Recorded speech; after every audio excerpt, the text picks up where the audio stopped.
Sudah. Ya baru. Sudah. Assalamualaikum warahmatullahi wabarakatuh. Innal hamdalillah nahmaduhu wa nasta'inuhu wa nastaghfiruh wa na'udzu billahi min shururi anfusina wa min sayyiati a'malina. Man yahdihillahu fala mudilla lahu wa may yudlilhu fala hadiya lahu. Asyhadu an la ilaha illallah wahdahu la syarika lahu wa asyhadu anna Muhammadan abduhu wa rasuluhu la nabiyya wa la rasula ba'da. Ya ayyuhalladzina amanu taqullaha haqqa tuqatih wa la tamutunna illa wa antum muslimun. Ya ayyuhan nas ittaqu rabbakumul ladzi khalaqakum min nafsin wahidah wa khalaqa minha zawjaha wa batha minhuma rijalan katsiran wa nisaa'a. Wattaqullaha alladzi tasaaluna bihi wal arham innallaha kana 'alaikum raqiba. Ya ayyuhalladzina amanu taqullaha wa qulu qawlan sadida yuslih lakum a'malakum wa yaghfir lakum dhunubakum wa man yuti'illaha wa rasulahu faqad faza fawzan 'azima. Amma ba'du fa inna asdaqal hadithi kalamullah wa khairal hadi hadi Muhammadin sallallahu alaihi wasallam wa syarral umuri muhdatsatuha fa inna kulla muhdatsatin bid'ah wa kulla bid'atin dhalalah wa kulla dhalalatin finnar. Masyarul ikhwan dan akhwat yang semoga dirahmati Allah Subhanahu wa taala. Kita memperbanyak rasa syukur kepada Allah Subhanahu wa taala atas curahan nikmat yang Allah Subhanahu wa taala curahkan kepada kita semua. Mulai dari nikmat yang memang bisa kita merasakannya pada masa sekarang, nikmat Islam, ya itu nikmat yang terbesar yang Allah berikan kepada kita. Nikmat iman, nikmat kesehatan, nikmat penglihatan, nikmat pendengaran dan nikmat-nikmat yang lainnya. Semoga dengan nikmat yang begitu banyak yang Allah sudah curahkan kepada kita menjadikan kita atau dapat membantu kita semakin taat kepada Allah Subhanahu wa taala. Membantu kita untuk semakin bersyukur atas apa yang sudah Dia berikan dan menjadikan kita orang yang semakin memperbanyak peribadatan kepada Allah Subhanahu wa taala. Salawat dan salam kita ucapkan kepada Nabi Muhammad sallallahu alaihi wasallam, pada seluruh keluarganya, sahabatnya, para tabi'in, tabi'ut tabi'in dan orang-orang yang mengikuti sunnah-sunnah Nabi sallallahu alaihi wasallam. Bapak dan Ibu sekalian, semoga dirahmati Allah Subhanahu wa taala. Keselamatan di dunia setiap muslim dan muslimah pasti mendambakannya. Setiap mukmin dan mukminah masing-masing dari mereka itu tidak ada yang dia tidak ingin selamat. Mereka semua mendambakan keselamatan. Mereka semua mendambakan bahwasanya ketika nanti sudah diwafatkan Allah Subhanahu wa taala, maka dia bisa selamat. Maka dari itu ma'asyiral muslimin rahimani wa rahimakumullah, kajian pada pagi hari ini kita beri judul yaitu 10 jalan keselamatan, yang saya ambil dari kitabnya Syekh Abdul Razak bin Abdul Muhsin Al-Abbad Al-Badr hafizahumullahu jami'an, yang berjudul Ashrun Mujibatun Lin Najati, yaitu 10 hal yang kalau kita melakukannya atau sebab-sebab itu kita jalankan, maka kita akan mendapatkan keselamatan baik di dunia maupun di akhirat kelak. Ikhwani fid din wal akhwat rahimani wa rahimakumullah. Allah Subhanahu wa taala berfirman dalam sebuah ayat di dalam surat Ali Imran ayat yang ke-185. Ketika Allah taala berfirman, kullu nafsin dha'iqatul maut. Setiap yang berjiwa pasti akan merasakan kematian. Setiap yang hidup, semua, saya dan panjenengan semua, ketika hidup di atas muka bumi ini, satu persatu akan merasakan kematian. Tinggal kita ini bagaimana menunggu waktunya. Dan masing-masing dari kita tidak tahu di mana dia meninggal, dan masing-masing dari kita tidak tahu kapan dia meninggal. Maka dari itu kata Allah Subhanahu wa taala melanjutkan dari potongan ayat tadi, Allah Subhanahu wa taala berfirman, wa innama tuwaffawna ujurakum yaumal qiyamati. Sesungguhnya nanti pada hari kiamat pahala-pahala kalian akan disempurnakan Allah Subhanahu wa taala. Kemudian kata Allah berfirman, faman zuhziha 'anil nar. Lihat, barang siapa yang dia diselamatkan Allah Subhanahu wa taala dari api neraka, wa udkhilal jannata, dan dia dimasukkan Allah Subhanahu wa taala ke dalam surganya Allah Subhanahu wa taala, faqad faz. Lihat, Allah taala berfirman, maka dialah orang yang beruntung. Siapa yang beruntung di dalam ayat ini? Allah taala mengatakan faman zuhziha 'anil nar. Siapa yang dia dibebaskan dari Allah, dibebaskan oleh Allah Subhanahu wa taala dari api neraka, wa udkhilal jannata, dan dia dimasukkan Allah Subhanahu wa taala dalam surganya Allah Subhanahu wa taala, faqad faz. Maka dialah orang yang beruntung. Dan di akhir ayat Allah taala berfirman, wa mal hayatud dunya illa mata'ul ghurur. Dan tidaklah kehidupan dunia ini melainkan hanya kehidupan yang menipu. Para akhwat rahimani wa rahimakumullah, saking pentingnya kita ini bisa selamat di dunia dan juga di akhirat. Saking pentingnya kita ini harus bisa selamat di dunia dan di akhirat, terutama di dalam urusan akhirat, yang dimana di situ banyak, na'udzubillah, Allah Subhanahu wa taala sebutkan siksa-siksanya, yang dimana di situ Allah Subhanahu wa taala sebutkan tentang pedihnya dari azab-azabnya Allah Subhanahu wa taala. Maka kita harus berpikir keras bagaimana kita bisa lepas dari jeratan-jeratan siksa tersebut. Maka dari itu ada seorang sahabat Nabi sallallahu alaihi wasallam yang bernama Uthman bin Affan radhiyallahu taala anhu. Di dalam hadis yang sangat panjang yang disebutkan oleh Imam Ahmad di dalam musnadnya, Uthman bin Affan ini suatu ketika dia duduk di bawah bayang-bayang tembok. Jadi ketika dia sedang bersandar, ya ketika dia duduk-duduk, maka dia duduk itu di bawah bayangan salah satu tembok. Jadi kalau disebutkan, kata Uthman bin Affan radhiyallahu ta'ala anhu, dia mengatakan, baina ana jalisun fi dhilli utumi minal atami marra alayya Umar.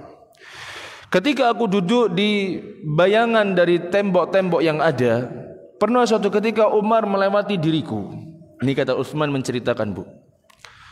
Jadi kan saya di awal mengatakan bahwasanya apa? Saking kita ini harus berpikir bagaimana kita ini lepas dari api neraka, dan beratnya kita ini harus lepas dari api neraka. Uthman bin Affan radhiyallahu anhu pernah bercerita begini, ketika aku duduk di bayangan salah satu tembok, tiba-tiba Umar datang. Kemudian kata Uthman bin Affan mengatakan, fasallama aliyya falam ash'ur annahu marra wala sallama. Perhatikan, Bu. Kemudian ketika lewat, Umar ini mengucapkan salam kepada diriku. Apa kata Uthman? Falam ash'ur. Tapi aku tidak merasa dia lewat, dan aku juga tidak merasa dia mengucapkan apa? Salam kepada diriku. Jadi Uthman ini menceritakan bahwasanya suatu ketika Umar lewat dan dia mengucapkan salam. Kemudian yang kedua ya apa? Dia Uthman ini radhiyallahu taala anhu tidak merasa bahwasanya Uthman ini atau Umar sedang lewat, dan juga apa? Umar memberikan salam. Kemudian kata Uthman bin Affan radhiyallahu anhu, dia mengatakan, fantalaka Umar radhiyallahu anhu hatta dakhala ala Abi Bakrin radhiyallahu anhu faqala lahu. Kemudian juga ketika sudah enggak dianggap sama Uthman, merasa bahwasanya apa? Dia enggak diucapkan salam, enggak menjawab, apa yang terjadi? Umar bin Khattab radhiyallahu taala anhu kemudian pergi sampai akhirnya apa? Dia bertemu dengan Abu Bakar As-Siddiq radhiyallahu taala anhu. Kemudian faqala lahu, Umar berkata kepada Abu Bakar As-Siddiq, ma yu'jibuka anni marartu ala Uthman fasallamtu alaihi falam yarudda alayya salam. Hai Abu Bakar, kamu tidak terkejut enggak? Tidakkah kamu terkejut, kata Nabi, kata Uthman, kata Umar, anni marartu ala Uthman, aku melewati Uthman, fasallamtu alaihi, kemudian aku ucapkan salam kepada dirinya, falam yarudda aliyas salam, tapi Umar atau Uthman ini tidak menjawab salamku. Kemudian akhirnya apa yang terjadi, Bu? Ketika sudah mengadu kepada siapa? Abu Bakar As-Siddiq. Dan ketika itu Abu Bakar As-Siddiq adalah menjadi seorang khalifah pada masa itu. Wa aqbala huwa wa Abu Bakr fi wilayati Abi Bakr radhiyallahu taala anhu hatta sallama alayya jami'an. Sampai akhirnya yang terjadi ketika itu pada masa pemerintahan Abu Bakar, akhirnya Abu Bakar sama Umar pergi ke mana? Ke Utsman, dan mereka berdua mengucapkan salam kepada Utsman bin Affan. Thumma qala Abu Bakar. Abu Bakar berkata begini, Bu. Ja'ani akhuka Umar. Tadi barusan ini saudaramu ini datang sama aku. Siapa maksudnya di sini? Umar. Abu Bakar ngomong sama Utsman. Wahai Utsman, tadi ini saudaramu datang sama aku. Fadzakara annahu marra 'alaika. Kemudian dia bercerita bahwasanya dia barusan melewati kamu. Fasallama, kemudian dia mengucapkan sama kamu. Falam tarudda alaihi salam, tapi kamu tidak menjawab salamnya. Famal ladzi hamalaka ala dzalika, apa yang membuatmu berlaku seperti itu? Jadi Abu Bakar ini bertabayun terlebih dahulu. Kemudian Utsman berkata, wallah, demi Allah wahai Abu Bakar, ma sya'artu annaka mararta bi. Aku ini dari tadi tidak merasa bahwasanya kamu, maksudnya ini Umar, lewat di hadapan diriku. Bisa dibayangkan, Bu. Wala sallamta alayya, dan aku juga tidak merasa, tidak sadar bahwasanya apa? Umar ini ngasih salam sama aku. Kemudian Abu Bakar bertanya, wahai Utsman, sadaqa Utsman wa qad syaghalaka an dzalikal amr. Kemudian kata Abu Bakar mengatakan, Umar sudah atau Utsman sudah benar. Tapi ada yang membuat sibuk, yakni kenapa kok sampai apa Utsman tidak menjawab salamnya Umar? Perkara apa yang membuat Utsman sampai tidak menjawab apa? Yakni salamnya apa? Umar bin Khattab radhiyallahu taala anhu. Disebutkan dalam sebagian riwayat, Pak, bahwasanya ketika saya mencek hadis ini, bahwasanya Umar marah.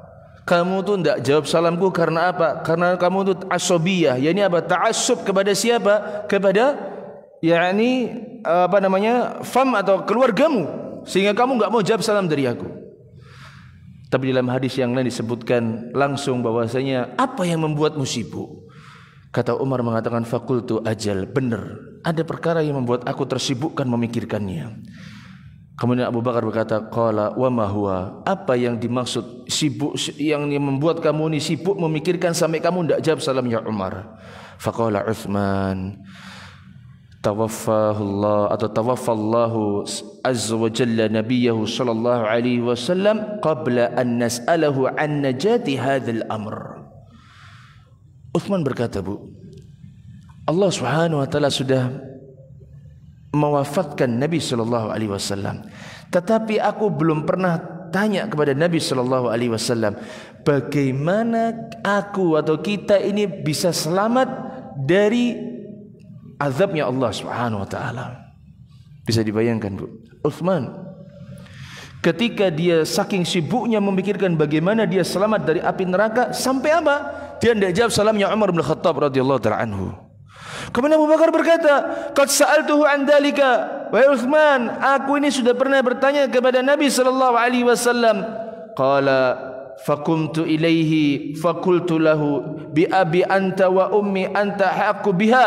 Akhirnya aku berdiri di hadapan Abu Bakar As-Siddiq, lalu aku bersumpah, demi bapak dan ibuku, maka engkau lebih berhak untuk menjelaskannya. Kemudian Abu Bakar mengatakan, qala ya Rasulullah, ma najatu hadzal amr. Wahai Rasulullah, ini Abu Bakar, Bu, berkata kepada Nabi SAW, ya Rasulullah, apa yang membuat kita kelak nanti selamat pada apa? Pada hari kiamat, dari selamat dari api neraka. Kemudian Nabi SAW bersabda, faqala man qabila minni al-kalimata allati aradtu ala ammi faraddaha alayya fahiya lahu najatun. Kata Nabi SAW bersabda, barang siapa yang dia menerima sebuah kalimat yang pernah aku tawarkan kepada pamanku, faraddaha alayya, yang kemudian dia mengembalikannya kepada diriku, fahiya lahu najatun, maka dia akan selamat. Kalau saya mau bertanya, ibu tahu kalimat apa yang dimaksud, Bu? Kalimat apa yang dimaksud?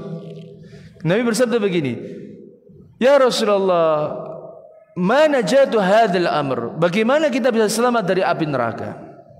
Kemudian Nabi SAW bersabda begini, "Man qabila minni al-kalimata allati aradtu ala ammi faraddaha alayya fahiya lahu najatun." Barang siapa yang dia menerima kalimat yang pernah aku tawarkan kepada pamanku, yang di mana dia mengembalikannya kepada diriku, maka itu adalah keselamatan baginya. Kalimat apa ini maksud ini? Kalimat la ilaha illallah. Ibu bisa perhatikan Bu dari cerita yang panjang ini Bu. Utsman bin Affan, Abu Bakar As-Siddiq dan juga Umar bin Khattab radhiyallahu taala anhu, mereka semuanya dijamin masuk surganya Allah Subhanahu wa taala. Mereka semuanya Nabi sallallahu alaihi wasallam berikan rekomendasi bahwasanya mereka bertiga ini, bahkan Ali bin Abi Thalib bersama para sahabat yang lainnya, masuk ke dalam surga. Di dalam sebuah hadis yang diriwayatkan oleh Imam At-Tirmidzi, Nabi Muhammad sallallahu alaihi wasallam pernah bersabda, Abu Bakar fil jannah, Umar fil jannah, Utsman fil jannah, Ali fil jannah, wa Talha, maksudnya siapa di sini? Talha bin Ubaidillah fil jannah, Az-Zubair, ini Az-Zubair ibn al-Awwam fil jannah, kemudian Abdurrahman bin Auf fil jannah, wa Sa'ad bin Abi Waqqas atau wa Sa'ad bin Abi Waqqas fil jannah, wa Sa'id fil jannah, kemudian Nabi SAW wa Abu Ubaidah ibn al-Jarrah fil jannah. Lihat Bu, Nabi SAW sudah apa? Sudah mengatakan bahwasanya ini adalah orang-orang yang masuk ke dalam surga. Tapi mereka pun masih memikirkan apa? Bagaimana mereka selamat dari api neraka-Nya Allah Subhanahu wa taala. Bahkan di sini disebutkan bahwasanya Nabi SAW pernah bersabda dalam sebuah hadis yang diriwayatkan Imam At-Tirmidzi, "Ma darra Utsman ma amila ba'dal yaum." Tidak akan memudaratkan Utsman apa yang dia lakukan setelah ini. Maksudnya apa? Utsman setelah ini berbuat apapun enggak akan memudaratkan dirinya. Maknanya apa? Nabi SAW sudah menjamin Utsman bin Affan masuk ke dalam surganya Allah Subhanahu wa taala. Tapi apa yang terjadi Bu? Utsman bin Affan radhiyallahu taala anhu tetap apa? Memikirkan bagaimana dia bisa apa? Selamat dari api neraka. Kalau seandainya orang-orang yang dijamin masuk surga saja masih memikirkan bagaimana dia selamat dari siksanya Allah Subhanahu wa taala, maka bagaimana dengan kita yang tidak ada lagi apa? Jaminan masuk surga.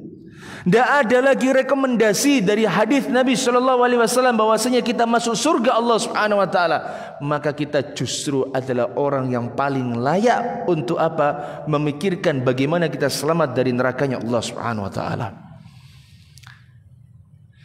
Kemudian ma'asyiral muslimin rahimani wa rahimakumullah,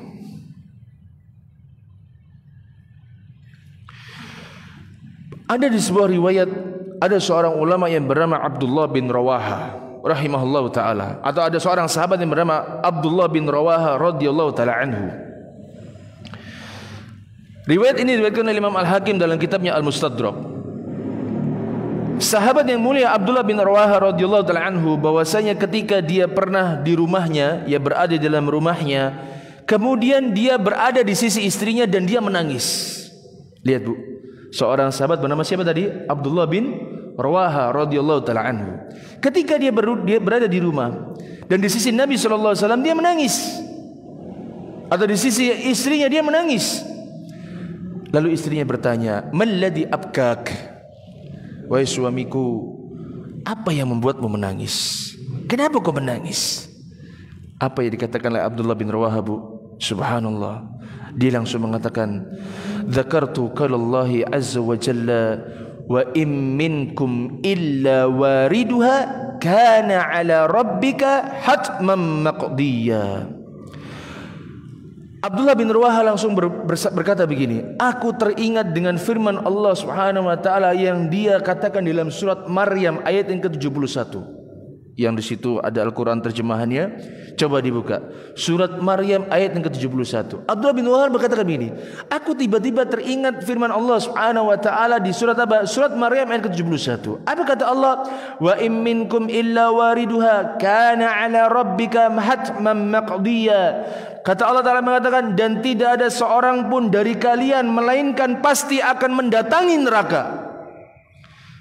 Kemudian kata Allah Ta'ala mengatakan, hal itu bagi Allah Subhanahu wa Ta'ala adalah hal yang sudah mesti dan sudah ditetapkan. Kemudian Allah berfirman, thumma nunajjil ladzina taqaw wa nadharu adh-dhalimina fiha jithiya. Kemudian kami akan menyelamatkan orang-orang yang bertakwa dan membiarkan orang-orang yang berbuat zalim berada di dalam neraka dalam keadaan dia berlutut. Bisa dibayangkan, Bu? Abdullah bin Rawah adalah seorang sahabat pula, tapi dia masih memikirkan bagaimana dia selamat dari api neraka. Ketika Allah berfirman, sesungguhnya tidak ada salah seorang di antara kalian pasti akan mendatangi neraka, dan itu adalah di sisi Allah Subhanahu wa Ta'ala, ada perkara yang sudah ditetapkan. Kemudian kata Allah mengatakan, kemudian kami akan menyelamatkan orang-orang yang bertakwa di antara mereka, dan kami akan meninggalkan orang-orang yang berbuat zalim tetap di dalam nerakanya dalam keadaan berlutut. Maka dari itu para akhwat rahimani wa rahimakumullah dan para kaum muslimin, bapak dan ibu semoga dirahmati Allah Subhanahu wa Ta'ala, kalau seandainya orang-orang yang terdahulu mereka saja masih memikirkan bagaimana selamat dari neraka, wah, kita ini jauh lebih berhak, Pak. Kita ini jauh lebih pantas untuk mengoreksi ibadah-ibadah kita. Kita ini jauh lebih pantas untuk apa? Mengoreksi niat-niat kita. Kita thalabul ilmi untuk apa? Kita belajar untuk apa? Kita menghadiri kajian untuk apa? Sudah luruskah niat kita? Sudah benarkah niat kita? Sudah benarkah apa yang kita kerjakan? Ini baru menuntut ilmu. Kemudian yang kedua yaitu apa? Setelah menuntut ilmu kita mengamalkannya. Misalkan kita mengamalkan solat, sudah betulkah niat kita di dalam solat? Kemudian sudah betulkah apa yang kita lakukan di dalam solat kita? Dari gerakan-gerakannya, dari bacaan-bacaannya, dari jumlahnya, dari sebabnya kita melakukan, dari jenisnya yang kita lakukan. Sudahkah ini semua sudah sesuai dengan Nabi sallallahu alaihi wasallam? Karena kalau kita tidak sesuai, maka bagaimana mungkin kita bisa selamat dari api nerakanya Allah Subhanahu wa Ta'ala? Sedangkan para sahabat yang mereka melakukan amalan-amalan yang ikhlas karena Allah Subhanahu wa Ta'ala dan sesuai dengan Nabi SAW, karena dekatnya mereka dengan Nabi SAW masih memikirkan azabnya neraka, maka bagaimana mungkin kita bisa selamat dari azabnya Allah Subhanahu wa Ta'ala? Sangat enggak mungkin, Bu. Maka itu ma'asyiral muslimin rahimani wa rahimakumullah, hendaknya kita itu terus untuk apa? Untuk kita mensucikan jiwa kita. Hendaknya kita terus apa? Untuk berusaha menyelamatkan jiwa kita dari apa? Dari neraka. Dan ketika kita ingin selamat dari api neraka, tentu saya, panjenengan semua harus berjalan bagaimana agar kita selamat dari api neraka. Jalannya bagaimana? Dengan mengikuti apa-apa yang insya Allah akan ditunjukkan di dalam tulisan ini. Yang ditulis oleh siapa? Syekh Abdul Razak ini. Karena yang beliau tulis ini insya Allah sesuai dengan Al-Quran dan Sunnah. Nggak mungkin seseorang dia bisa selamat tanpa apa? Tanpa mengikuti jalannya. Contoh dalam perkara dunia saja. Kita ingin menuju Jakarta, tapi kita jalannya kemana? Ke Malang dulu, lalu kita ke Blitar, atau misalnya habis dari Malang lalu kita Probolinggo, dari Probolinggo terus ke Jember. Mungkin nggak sampai Jakarta? Nggak mungkin. Jalannya sudah berbeda. Orang yang mau ke Jakarta itu jalannya harus lewat ini, lewat ini, lewat ini, lewat kota ini, lewat kota ini, lewat kota ini, terus sampai di sini, sampai akhirnya masuk ke dalam kota ini dan akhirnya bertemu di Jakarta. Kalau seandainya lewat ini, lewat ini, lewat ini, lewat ini, semakin jauh. Bisa jadi semakin tersimpang, bisa jadi semakin apa? Tersesat. Maka dari itu ada seorang penyair yang berkata begini, ma balu dinika tardo antudannisahu. Bagaimana dengan keadaan, apakah engkau ridho mengotori agamamu? Wa thawbuka ad-dahra maghsulun minad danas. Para ulama syair ini mereka berkata, sementara bajumu senantiasa dibersihkan. Jadi kata penyair mengatakan, ma balu dinika tardo antudannisahu. Bagaimana engkau ridho untuk menguturi agamamu? Wa thawbuka ad-dahr maghsulun minad danas. Sedangkan pakaianmu yang pada hari ini sedang dibersihkan. Kemudian disebutkan lagi, tarjun najata walam tasluk masalikaha innas safinata la tajri 'alal yabasi. Perhatikan, engkau ingin berharap keselamatan, tapi engkau enggak mau menempuh jalannya. Kemudian dikatakan bahwasanya Pak, ketahuilah bahwasanya perahu itu tidak akan berjalan di atas daratan. Enggak mungkin Pak. Perahu itu enggak ada yang berjalan di atas daratan. Perahu bisa berjalan ketika apa? Ketika dia berada di atas air, berada di atas lautan. Kereta tidak mungkin dia berjalan di jalanan tanpa ada relnya. Ketika dia sudah berada di atas relnya, baru dia bisa berjalan. Begitu pula keselamatan kita. Kita tidak bisa mendapatkan keselamatan kecuali dengan apa? Menempuh jalan-jalannya. Kita tidak bisa apa? Tidak bisa meraih bahwasanya kita akan selamat dari api neraka Allah Subhanahu wa taala, melainkan apa? Melainkan kita sudah menempuh jalan-jalannya. Maka di antara jalan yang pertama yang harus kita tempuh bagi orang-orang yang dia ingin selamat dari azabnya Allah Subhanahu wa taala, yang pertama ialah apa? Kata beliau hafizahumullah taala, beliau mengatakan yaitu tauhidullahi wa ikhlasuhud dinillah, yaitu mengikhlaskan ibadah kepada Allah Subhanahu wa taala dan mengikhlaskan agama itu hanya untuk Allah Subhanahu wa taala. Beliau mengatakan di sini bahwasanya fa'a'dhamu asbabin najati yaumal qiyamati bal la najata illa bihi tauhidullahi azza wa jalla wa ikhlasud dini lahu. Kata beliau mengatakan bahwasanya sebab yang terbesar yang menjadikan kita selamat pada hari kiamat, bahkan beliau mengatakan bahkan la najata illa bihi, tidak ada keselamatan kecuali dengan hal tersebut. Apa itu? Tauhidullahi azza wa jalla, yaitu mentauhidkan Allah Subhanahu wa taala. Ini sebab keselamatan yang terbesar. Dan yang kedua yaitu apa? Wa ikhlasud dinillah, dan mengikhlaskan seluruh ibadah, seluruh agama untuk Allah Subhanahu wa taala.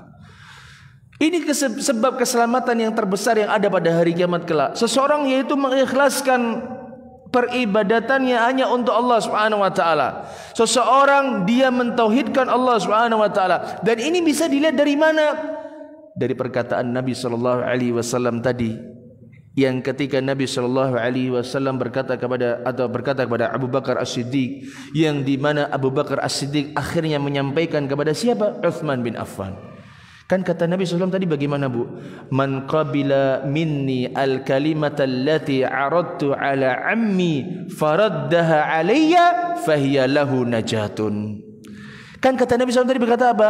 Barang siapa yang menerima dariku sebuah kalimat yang pernah aku tawarkan kepada pamanku, faraddaha alayya, kemudian pamanku menolak untuk menerimanya. Subhanallah Bu. Ibu tahu Bu kalau kisah wafatnya Abu Thalib sungguh menyedihkan. Ketika itu Abu Thalib ketika di akhir-akhir yakni sakaratul mautnya, atau ketika di akhir-akhir hayatnya, Nabi SAW sangat sayang kepada Abu Thalib, pamannya sendiri.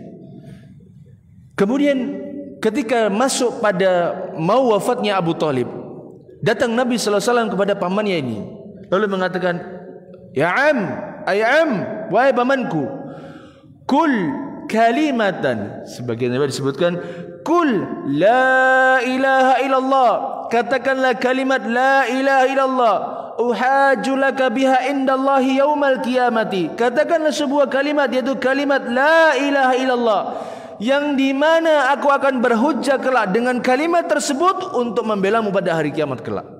Ini saking sayangnya siapa Bu?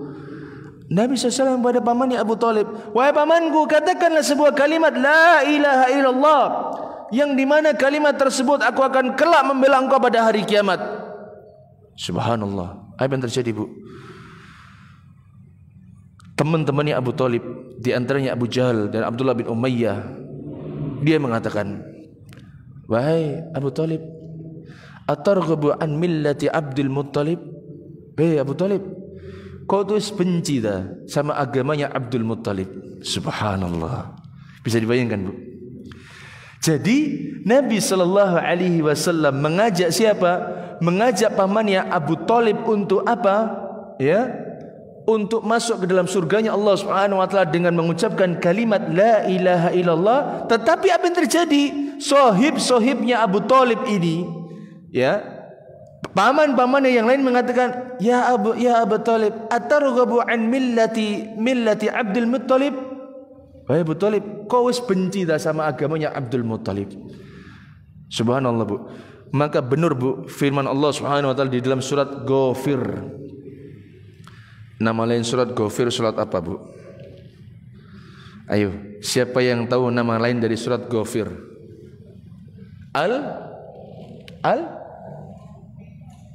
Enggak dengar saya? Al-Mu'minun. Bagus. Panjenengan buka di dalam surat Ghafir ayat yang ke-41. Ya. Ketika Allah Taala berfirman begini, wa ya qaumi mali ad'ukum ilan najati wa tad'unani ilan nar. Wahai kaumku, bagaimana kalian ini? Ad'ukum ilan najati, aku ngajak kalian menuju keselamatan, wa tad'unani ilan nar, tapi kalian ngajak aku kemana? Ke neraka. Jadi Nabi sallallahu alaihi wasallam ini, Bu, sayang kepada Abu Talib, mengajak Abu Talib agar dia masuk dalam surga Allah Subhanahu wa taala dengan mentauhidkan Allah Subhanahu wa taala. Tapi apa yang terjadi? Abu Jahal dan Abdullah bin Umayyah, dia mengatakan kepada Abu Talib, ya Abu Talib, atarghabu an millati Abdul Muttalib? Wahai Abu Talib, kamu sudah benci tak sama agamanya Abdul Muttalib? Maka sungguh bermanfaat Allah Subhanahu wa taala dalam surat Ghafir tadi, wa ya qaumi mali ad'ukum ilan najati wa tad'unani ilan nar. Wahai kaumku, mali, gimana kalian ini sama aku? Ad'ukum ilan najah, aku ngajak kalian untuk menuju keselamatan. Aku mengajak kalian agar kalian bisa selamat dari api neraka. Wa tad'unani ilan nar, tapi kalian kok malah ngajak aku kemana? Ke neraka. Allahu akbar. Maka ma'asyiral muslimin, ma'asyiral ummahat rahimani wa rahimakumullah, maka keselamatan yang paling pertama ialah dengan apa? Dengan kita mentauhidkan Allah Subhanahu wa taala. Kemudian maksudnya, bagaimana sih maksud dari mentauhidkan Allah Subhanahu wa taala? Beliau mengatakan di sini yaitu bukanlah maksud dari mentauhidkan Allah Subhanahu wa taala ialah hanya sekedar melafazkan la ilaha illallah kemudian selamat. La. Karena kita sudah muslim, kita sudah benar-benar harus merealisasikan kalimat tauhid. Tapi yang diminta ialah apa? Wa innamal murad, yang dimaksud dengan mentauhidkan Allah Subhanahu wa taala ialah tahqiqun ma dallat alaihi, yaitu berusaha merealisasikan apa yang ditunjukkan dengan hal tersebut, yaitu apa? Mengikhlaskan agama hanya kepada Allah dan mentauhidkan Allah Subhanahu wa taala. Ini maksudnya. Panjenengan sekarang menghadiri talibul ilm atau menghadiri talabul ilmi untuk apa? Ini yang akan ditanya. Oh, saya ikhlas Ustaz, ikhlas, tapi bagaimana niatnya? Allah lebih tahu. Allah faham hati-hati panjenengan semua. Allah mengerti hati-hati kita. Allah tahu pikiran-pikiran kita. Maka ketika kita tidak mengikhlaskan hal tersebut untuk Allah Subhanahu wa taala, maka Allah Subhanahu wa taala tidak menerima apa yang sudah kita lakukan. Dan ketahuilah ma'asyiral muslimin wal muslimat yang semoga dirahmati Allah Subhanahu wa taala, mentauhidkan Allah Subhanahu wa taala itu adalah tujuan dari Allah Subhanahu wa taala menciptakan manusia. Kami ulangi, mentauhidkan Allah Subhanahu wa taala itu merupakan apa? Tujuan dari Allah Subhanahu wa taala menciptakan kita dan semua dan makhluk Allah Subhanahu wa taala. Kita sering dengar ayat ketika Allah taala berfirman dalam surat Az-Zariyat. Allah berfirman, "Wa ma khalaqtul jinna wal insa illa liya'budun." Lihat, ini tujuan yang mulia, Bu. Apa itu? Aku tidak menciptakan jin dan manusia melainkan agar mereka untuk apa? Beribadah kepada diriku. Para ulama tafsir ketika mentafsirkan liya'budun, maknanya ialah apa? Yuwahhidun. Jadi, Bu, para ulama tafsir, ya, antara Abdullah bin Abbas radhiyallahu anhu mengatakan makna dari liya'budun ay yuwahhidun. Makna dari hanya untuk beribadah kepada diriku, yuwahhidun, yaitu apa? Mentauhidkan diriku. Ini tujuannya. Maka dari itu juga Allah Subhanahu wa taala firman dalam surat Al-Isra ayat yang ke-23. Surat Al-Isra, surat apa? Surat Al-Isra ayat ke-23. Allah berfirman, "Wa qada rabbuka alla ta'budu illa iyyahu." Dan Allah Subhanahu wa taala sudah mewajibkan kepada kalian semua alla ta'budu illa iyyahu, agar kalian jangan beribadah kecuali hanya kepada Allah Subhanahu wa taala. Dalam ayat yang lain pula di dalam surat Al-Bayyinah Allah taala berfirman, "Wa ma umiru illa liya'budullah," dan tidaklah aku diperintahkan Allah Subhanahu wa taala untuk apa? Illa liya'budullah, melainkan hanya untuk menyembah Allah Subhanahu wa taala. Mukhlisina lahuddina hunafa, dengan mengikhlaskan agama Allah Subhanahu wa taala yang lurus ini. Jadi asas atau pondasi yang pertama agar kita selamat dari hari kiamat atau selamat dari azab Allah Subhanahu wa taala pada hari kiamat ialah dengan mentauhidkan Allah Subhanahu wa taala. Kemudian ma'asyiral muslimin wal muslimat, semoga dirahmati Allah Subhanahu wa taala. Kalau kita ditanya apa maksud dari keselamatan ini? Maksudnya keselamatan yang bagaimana Ustaz? Kalau dengan kita mentauhidkan Allah Subhanahu wa taala, keselamatan yang bagaimana yang akan kita raih dengan kita mentauhidkan Allah Subhanahu wa taala? Keselamatan yang bagaimana yang akan kita dapatkan ketika kita mentauhidkan Allah Subhanahu wa taala? Asy-Syaikh beliau melanjutkan tulisannya, beliau mengatakan yang pertama yaitu apa? Najatun min dukhulin nar. Yang pertama ialah apa?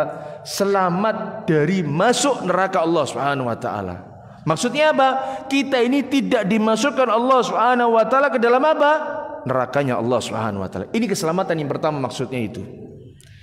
Jadi orang-orang yang mentauhidkan Allah Subhanahu wa taala itu Allah Subhanahu wa taala haramkan baginya untuk masuk neraka Allah Subhanahu wa taala. Tapi ini bagi siapa? Beliau mengatakan di sini yaitu bagi orang-orang yang benar-benar merealisasikan tauhid dengan sempurna, maka dia tidak akan masuk ke dalam neraka Allah Subhanahu wa taala. Bahkan dia akan masuk ke dalam surganya Allah Subhanahu wa taala tanpa hisab dan juga tanpa apa? Azabnya Allah Subhanahu wa taala. Ini yang pertama. Maka dari itu Bu, Allah Subhanahu wa taala berfirman, atau Nabi sallallahu alaihi wasallam pernah bersabda dalam sebuah hadis diriwayatkan Imam Bukhari dan Imam Muslim. Nabi Muhammad sallallahu alaihi wasallam pernah bersabda, "Innallaha harrama 'alan nari man qala la ilaha illallah yabtagi biha wajhallah." Dalam riwayat lain, yabtagi bidzalika wajhallah. Kata Nabi SAW bersabda, "Innallaha, sesungguhnya Allah Subhanahu wa taala harrama 'alan nar, mengharamkan seseorang masuk ke dalam neraka Allah Subhanahu wa taala. Siapa? Man qala la ilaha illallah, yaitu bagi orang yang dia mengucapkan kalimat la ilaha illallah tapi tidak berhenti sampai di situ. Nabi lanjutkan dalam hadisnya, yabtagi bidzalika wajhallah, tapi dia berharap dari kalimat tersebut wajahnya Allah Subhanahu wa taala. Maknanya apa? Dia benar-benar merealisasikan tauhid dengan sempurna, maka orang yang tersebut masuk ke dalam surga tanpa apa? Tanpa hisab dan tanpa azab. Ini yang pertama. Keselamatan yang pertama yaitu apa? Keselamatan dari masuk nerakanya Allah Subhanahu wa taala. Selamat kita. Bagi siapa? Bagi orang-orang yang benar-benar merealisasikan kalimat tauhid. Dia tidak berharap kecuali kepada Allah. Kan mohon maaf ya, ketika kita sakit Bu, Nabi SAW tidak melarang kita untuk apa? Untuk kita berobat. Tidak, silahkan berobat. Tapi hati kita ini sedang diuji Bu. Kepada siapa kita bergantung? Apakah hati kita ini bergantung kepada dokter-dokter spesialis? Hati kita terus-terusan mengemis-ngemis dalam hati ke dokter-dokter spesialis, ataukah terus kita bergantung hanya kepada Allah Subhanahu wa taala, zat yang sudah mentakdirkan penyakit ini kepada kita? Diuji kita sedang dengan sakit kita dengan sakit yang kita rasakan ini Bu. Contoh, Ya, contoh yang lain lagi. Ketika anak kita, ya, atau ketika kita diberikan apa? Diberikan kelebihan dalam masalah harta. Lalu kita meletakkan anak kita di pondok-pondok yang terbaik yang ada di negeri kita ini. Kita diuji hati kita.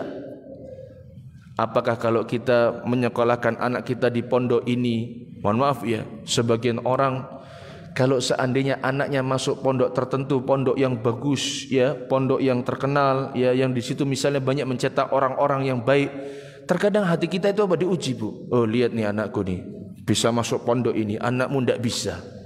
Wah, hati kita sedang diuji. Maka dari itu, keselamatan yang pertama bagi orang-orang yang ingin tidak masuk neraka sama sekali, bagi mereka yaitu ketika kapan? Ketika mereka benar-benar bisa mengatur urusan hatinya. Lalu yang kedua, kata para ulama, keselamatan apa yang akan kita dapatkan bagi orang-orang yang mentauhidkan Allah Subhanahu wa taala? Yaitu keselamatan dari kekal di dalam neraka. Orang-orang yang dia mentauhidkan Allah Subhanahu wa taala, tetapi dia mencampur adukkan tauhidnya dengan apa? Dengan dosa-dosa yang dia lakukan. Kemudian dia melakukan kemaksiatan-kemaksiatan sehingga bercampur antara tauhid di dalam dirinya. Dia masih mengakui Allah Subhanahu wa taala sebagai Rabbnya, dia masih mengakui Allah Maha melihat, dia masih mengakui bahwasanya Allah akan mengazabnya, tapi dia mencampurkannya dengan apa? Dengan kemaksiatan-kemaksiatan yang dilakukan. Maka kalimat tauhid yang ada di dalam dirinya akan menyelamatkan dirinya dari apa? Dari kekal di dalam api neraka. Jadi, Bu, keselamatan itu ada dua. Yang pertama, selamat dengan sama sekali kita tidak masuk neraka. Yang kedua itu apa? Selamat agar kita tidak kekal selama-lamanya di dalam apa? Neraka. Ini dua keselamatan yang kita harapkan. Tentu semua dari kita berharap keselamatan yang keberapa? Yang pertama, yang kedua? Yang pertama. Tidak ada dari kita ingin masuk ke dalam neraka Allah Subhanahu wa taala dulu baru kita apa? Baru kita diselamatkan. La. Apa dalilnya, Bu? Bahwasanya ada orang-orang di dalam api neraka yang akan dikeluarkan nanti. Dalam sebuah hadis yang diriwayatkan oleh Imam Bukhari dari sahabat yang mulia Abu Sa'id Al-Khudri radhiyallahu taala anhu, dia mengatakan begini, Bu. Nabi SAW bersabda, "Ukhruju atau akhriju minan nar."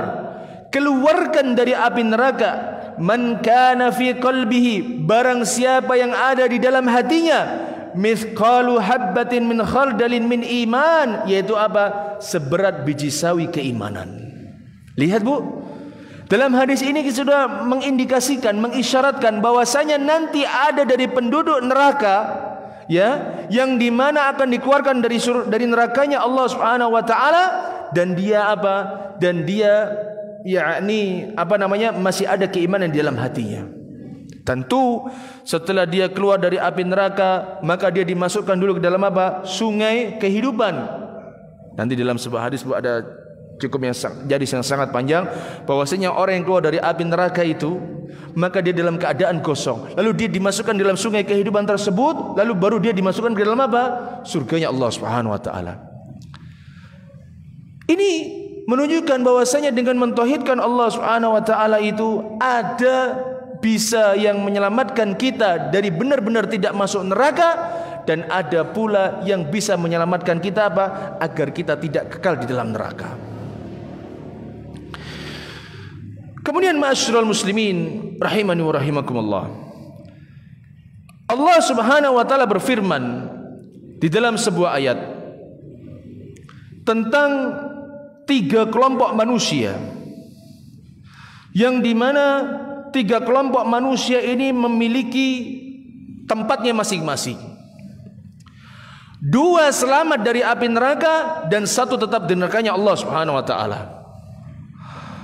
Allah Subhanahu wa taala sebutkan bahwasanya ada 3 kelompok manusia yang mereka memiliki kondisinya masing-masing. 2, dia selamat dari nerakanya Allah Subhanahu wa taala. Tentu selamat ini ada 2. Selamat tidak masuk neraka sama sekali, dan selamat apa? Dengan masuk neraka tapi dia dikeluarkan dari api neraka dengan keimanan. Dan yang ketiga, Allah Subhanahu wa taala sebutkan bahwasanya orang tersebut kekal dalam neraka. Ini kelompok yang ketiga. Apa dalilnya? Allah Subhanahu wa taala berfirman di dalam sebuah ayat di dalam surat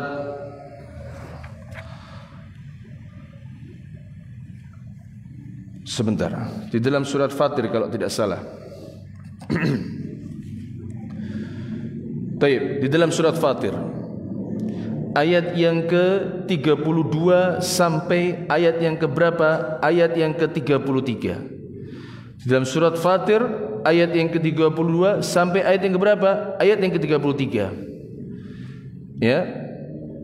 Surat Fatir ayat yang ke-32 sampai ayat yang bahkan sampai 36. Kata Allah Ta'ala berfirman, 32 sampai 36. Taib. Allah Ta'ala berfirman begini, Thumma awrathnal kitab alladhi nastafayna min ibadina faminhum zalimun li nafsihi wa minhum muqtasidun wa minhum sabiqun bil khairat biiznillah dzalikal huwal fadlul kabir. Lihat kata Allah, di dalam ayat ini langsung Allah sebutkan 3 kelompok manusia. Di dalam ayat ini Allah SWT langsung sebutkan 3 kelompok manusia. Yang pertama kata Allah Ta'ala berfirman, Allah Ta'ala mengatakan, Thumma awrathnal kitab alladhi nastafayna min ibadina. Kemudian kitab itu Al-Quran, kami wariskan kepada orang-orang yang kami pilih di antara hamba-hamba kami. Ya, Allah Subhanahu wa taala berikan kitab ini, lalu Allah berikan yakni mukjizat ini, lalu Allah turunkan kepada manusia-manusia pilihan ini, para rasul. Kemudian kata Allah mengatakan tentang kitab ini, kata Allah Ta'ala berfirman, faminhum, yang pertama, zalimul li nafsi, yaitu mereka yang menzalimi dirinya sendiri. Kemudian yang kedua, wa minhum muqtasidun, yang kedua ialah apa? Mereka orang yang pertengahan. Wa minhum sabiqun bil khairat, dan kelompok yang ketiga apa? Mereka adalah orang yang bersegera di dalam kebaikan. Jadi ketika kita mendapati Al-Quran, bagaimana sikap kita kepada Al-Quran? Yang pertama, zalimun li nafsi, mereka menzalimi dirinya sendiri, maka mereka masuk ke dalam nerakanya Allah Subhanahu wa taala. Kemudian yang kedua, wa minhum muqtasid, yang kedua ini yang pertengahan. Maaf, kelompok yang kedua ini adalah kelompok kedua, muqtasid dan juga sabiqun bil khairat. Mereka juga sama-sama masuk dalam surganya Allah Subhanahu wa taala. Tapi Allah bedakan. Apa bedanya muqtasid dan juga sabiqun bil khairat? Muqtasid itu maknanya ialah apa? Orang yang dia hanya sekedar menjalankan kewajiban dan meninggalkan larangan. Ini muqtasid. Sedangkan sabiqun bil khairat, yaitu bersegera dalam kebaikan, yaitu apa? Orang-orang yang dia menjalankan kewajiban, meninggalkan larangan, kemudian dia menambah dengan amalan-amalan sunnah. Ini bedanya ayat ini. Tidak ada perbedaan kata dalam ayat ini. Zalimun li nafsi, masuk ke dalam neraka tapi dia masih selamat. Jadi ada orang-orang yang terhadap petunjuk, terhadap sunnah, terhadap ayat Allah Subhanahu wa taala, dia menzalimi dirinya sendiri. Dia masuk ke neraka tapi dia masih selamat. Kenapa? Karena masih ada keimanan dalam dirinya. Lalu kelompok yang kedua yaitu apa? Yang muqtasid dan juga apa?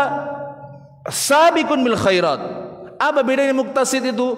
Muqtasid itu adalah orang yang dia beramal, menjalankan kewajiban dan meninggalkan larangan saja. Tok.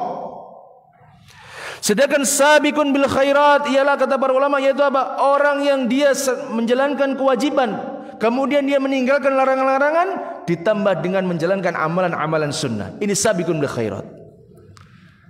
Tapi yang menyedihkan itu kelompok yang ketiga, Pak.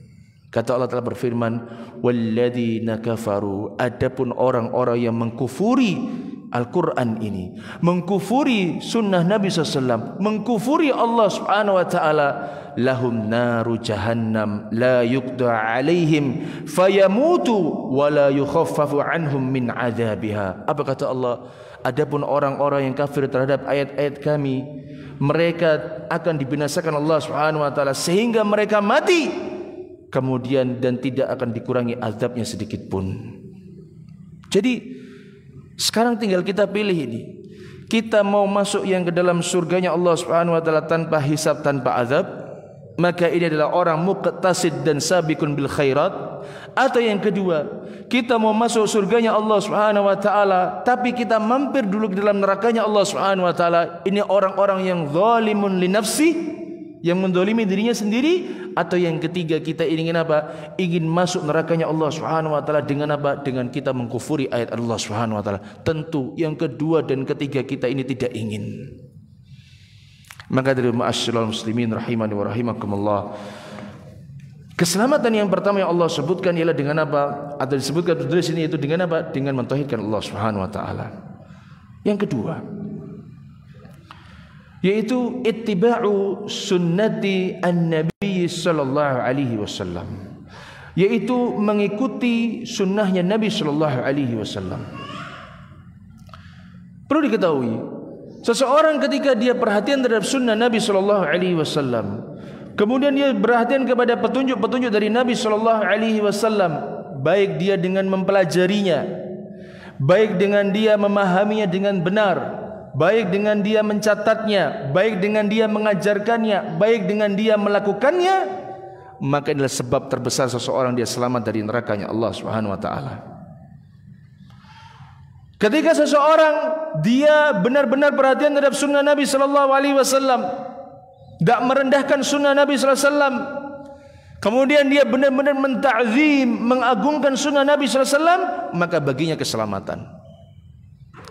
Pernah suatu ketika Imam Malik bin Anas rahimahullah pernah berkata begini, Pak, man arada najata fa'alihi bi kitabillahi wa sunnati nabiyyi sallallahu alaihi wasallam. Kata Imam Malik mengatakan, man arada najata, barang siapa yang dia berharap keselamatan, barang siapa yang dia ingin mendapatkan keselamatan, fa'alihi bi kitabillahi wa sunnati nabiyhi sallallahu alaihi wasallam, maka wajib bagi orang tersebut untuk apa? Berpegang teguh kepada firman Allah dan berpegang teguh pada hadis-hadis Nabi sallallahu alaihi wasallam. Kemudian juga Imam Malik bin Anas radhiyallahu taala pernah berkata begini, as-sunnatu safinatu Nuh. Sunnah Nabi sallallahu alaihi wasallam itu safinatu Nuh, bagaikan kapalnya Nabi Nuh alaihi salam. Lihat, sunnah Nabi Muhammad sallallahu alaihi wasallam safinatu Nuh, bagaikan sunnah atau kapal dari Nabi Nuh alaihi salam. Man raqibaha naja, barang siapa yang menaiki kapal tersebut, maknanya ialah apa? Barang siapa yang berpegang kepada sunnah, barang siapa yang dia mengamalkan sunnah, barang siapa yang dia menyebarkan sunnah, barang siapa yang dia mengagungkan sunnah, naja, maka dia akan selamat. Kemudian Nabi sallallahu alaihi wasallam bersabda, atau Imam Malik bin Anas rahimahullah mengatakan, wa man takhallafa anha ghariqa, barang siapa yang dia tidak menaiki kapal tersebut, tidak mau berpegang teguh sama sunnah, tidak mau mengamalkan sunnah, tidak mau mempelajari sunnah, tidak mau menyebarkan sunnah, dan yang lain-lain, apalagi dia menghinakan sunnah, melecehkan sunnah, merendahkan sunnah, ya, apa kata Imam Malik mengatakan, maka dia akan goriko, akan tenggelam. Maka dari itu ma'asyiral muslimin, lihat diri kita sekarang, bagaimana pengagungan kita terhadap sunnah-sunnah Nabi sallallahu alaihi wasallam dalam hal apapun, bukan hanya dalam pakaian tapi juga dalam perbuatan. Contoh, Nabi sallallahu alaihi wasallam pernah bersabda, barang siapa yang sehari dia salat 12 rakaat, maka Allah Subhanahu wa taala akan bangunkan baginya apa? Istana di surga. Ini maksudnya salat sunnah 12 rakaat ini salat sunnah apa? Salat sunnah rawatib. Pertanyaan bagi kita, bagaimana ta'zim kita terhadap sunnah salat sunnah rawatib ini? Kita bangun subuh pas azan. Oh, sudah pas azan sudah. Kemudian ke masjidnya berapa menit? Perjalanan 5 menit. Ganti bajunya 5 menit, pas 10 menit jarak antara azan dan iqamah di mana? Di salah satu masjid misalkan. Kemudian dari mana dia mendapatkan keuntungan? Dari hadis yang mengatakan tadi, yaitu barang siapa yang sehari semalam salat 12 rakaat, Allah akan bangunkan sebuah rumah di mana? Di surga. Bukankah Nabi SAW juga pernah bersabda, raka'atul fajri khairun minad dunya wa ma fiha?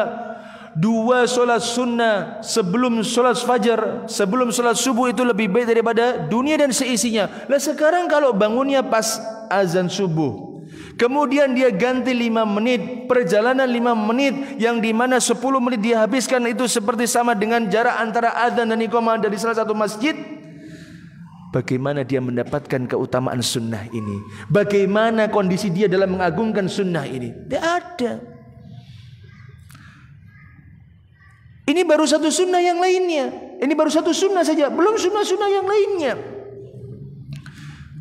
Yang kata Nabi SAW pernah bersabda, barang siapa yang tidaklah seorang mukmin, tidak seorang muslim ketika dia melewati suatu pagi, melainkan ada 2 malaikat yang turun kepada dirinya. Ketika orang tadi berinfak, maka satu malaikat akan berkata, Allahumma a'ti munfiqan khalafa. Ya Allah, berikanlah ganti kepada orang yang berinfak itu gantinya. Dan ketika orang tadi menahan dengan tidak berinfak, dengan tidak bersedekah, dengan tidak memberi, apa kata malaikat ini? Allahumma a'ti mumsikan talafa. Ya Allah, berikanlah ganti bagi orang-orang yang menahan rezekinya, yang menahan hartanya, talafa, dengan kehancuran. Ini baru sunnah yang lainnya nih, yang kedua. Sekarang pertanyaannya kita, sudah enggak tadi pagi kita berinfak? Sudahkah kita tadi bersedekah? Sudahkah tadi pagi kita memberi? Sudahkah tadi pagi kita berbagi kepada saudara-saudara kita muslim yang lainnya, atau orang-orang yang membutuhkan di luar sana? Ini pengagungan terhadap sunnah Nabi SAW. Maka jalan keselamatan ketika seseorang dengan apa? Dengan dia mengagungkan sunnah Nabi SAW dan mengembalikan seluruh perkara kepada siapa? Kepada Nabi SAW. Maka tidak salah ketika ada seorang ulama yang bernama Sufyan bin Uyainah rahimahullahu ta'ala pernah berkata begini, Bu. Beliau mengatakan, inna Rasulullah sallallahu alaihi wasallam huwal mizanul akbar. Kata Imam Sufyan bin Uyainah rahimahullah mengatakan, inna, sesungguhnya Rasulullah sallallahu alaihi wasallam, sesungguhnya Nabi Muhammad sallallahu alaihi wasallam, huwal mizanul akbar, dia adalah timbangan yang paling inti, timbangan yang paling besar, timbangan yang paling adil. Untuk apa? Beliau rahimahullah melanjutkan, fa'alaihi tu'radul asya, maka dikembalikan kepada beliau segala apa? Perkara. Ala khuluqihi, dalam masalah akhlak ditimbangnya siapa? Nabi SAW. Kita mungkin berakhlak kepada siapa? Kepada orang-orang yang kita kenal saja misalkan. Kita mungkin mengucapkan salam ya kepada siapa? Kepada orang-orang yang kita kenal saja. Bahkan Nabi SAW memperingatkan, tidak akan tegak hari kiamat sampai apa? Sampai kalian mengucapkan salam hanya kepada siapa? Orang-orang yang kita kenal saja. Kita misalnya lewat di sini, ada orang-orang yang pakai peci, yang pakai jilbab ya, yang mungkin dia enggak pernah ke masjid. Jadi kita enggak sapa salam kepada mereka. Kita lewat aja. Padahal dia pakai peci, menunjukkan ini identitas keislaman yang dia miliki. Tapi kita enggak salam kepada mereka. Padahal Nabi SAW mengingatkan, tidak akan tegak hari kiamat sampai apa? Sampai nanti akhirnya salam itu hanya diucapkan kepada siapa? Kepada orang-orang yang kita kenal saja. Kemudian wasiratihi, dan juga apa? Dan juga sirahnya, wahadihi, dan petunjuk-petunjuknya semua dikembalikan kepada Nabi SAW. Dan di akhir perkataan Imam Sufyan bin Uyainah rahimahullah berkata, fama wafaqaha fahuwal haq wa ma khalafaha fahuwal batil. Apa-apa yang menyamai dengan sunnah Nabi SAW, maka itulah kebenaran. Wa ma khalafaha fahuwal batil. Dan apa-apa yang menyelisihi sabda Nabi SAW, itu adalah kebatilan. Jelas.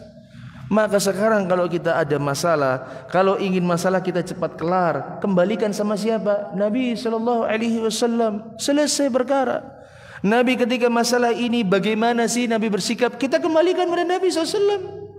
Nabi SAW kalau mendapatkan ujian ini bagaimana sikap Nabi SAW, kita kembalikan kepada Nabi SAW. Nabi kalau ada perselisihan di antara dua manusia, bagaimana Nabi SAW menyelesaikan? Kita kembalikan kepada Nabi SAW. Nabi SAW ketika menyikapi pemerintah pada masa itu atau penguasa pada masa itu, kita lihat bagaimana sikap Nabi SAW. Kita kembalikan sama Nabi SAW. Semua perkara dikembalikan kepada siapa? Nabi SAW. Jangan berbuat bid'ah. Bukankah kita sudah mengatakan, sudah mengetahui dalam sebuah ayat dalam surat kata Allah SWT berfirman, laqad kana lakum fi rasulillahi uswatun hasanatun liman kana yarjullaha wal yawmal akhir. Sungguh ada pada diri Nabi sallallahu alaihi wasallam itu apa? Uswah hasanah, yaitu suri teladan terbaik. Lihat, ini syahidnya, ini intinya. Bagi siapa? Liman kana yarjullah, barang siapa yang mengharap pertemuan dengan Allah wal yaumal akhir, dan ingin masuk surganya Allah Subhanahu wa taala. Maka maknanya, kalau kita ingin selamat, maka ikuti Nabi SAW. Kalau kita enggak mencontoh Nabi SAW, tidak mengembalikan perkara-perkara kepada Nabi SAW, tidak menyerahkan kepada hadis-hadis Nabi sallallahu alaihi wasallam, maka apa yang terjadi? Maka kita tidak akan bertemu dengan Allah Subhanahu wa taala. Kita akan masuk neraka Allah Subhanahu wa taala. Kita tidak akan bisa melihat wajah Allah Subhanahu wa taala. Apalagi yang lebih parah lagi, kita bagaimana? Kita akan masuk nerakanya Allah Subhanahu wa taala. Ya. Kemudian ma'asyiral muslimin rahimani wa rahimakumullah. Di dalam sebuah ayat Allah Subhanahu wa taala sudah memperingatkan kita dalam surat An-Nur ayat yang ke-63. Di dalam surat An-Nur ayat ke-63 Allah sudah memperingatkan bahwasanya kita tidak boleh menyelisihi sunnah Nabi sallallahu alaihi wasallam. Allah taala berfirman, "Falyahdharil ladzina yukhalifuna an amri an tusibahum fitnah aw yusibahum adzabun alim." Kata Allah Ta'ala berfirman dalam surat An-Nur ayat ke-63, maka hendaklah orang-orang yang menyelisihi perintah Rasulullah sallallahu alaihi wasallam itu berhati-hati. Falyahdhar, hendaknya berhati-hati. Siapa? Alladzina yukhalifuna an amrih, bagi mereka-mereka yang menyelisihi perintahnya. Ini perintah Rasulullah sallallahu alaihi wasallam. Hati-hati kalian, takut kalian ketika kalian menyelisihi perintah Rasulullah sallallahu alaihi wasallam. Apa kata Allah? Antusibahum fitnah au yusibahum adzabun alim. Kata Allah mengatakan mereka ditimpa cobaan atau ditimpa azab yang sangat pedih. Bayangkan Bu, pendapat sekarang semakin banyak, seakan-akan mereka ini enggak takut pada siksa Allah Subhanahu wa taala. Banyak ada di antara kita yang berdusta atas nama Nabi sallallahu alaihi wasallam. Banyak di antara kita yang na'udzubillah berkata, oh ini hadis padahal bukan hadis. Berkata bahwasanya ini perkataan Nabi SAW, ketika dicek ini bukan perkataan Nabi SAW. Maka berhati-hati.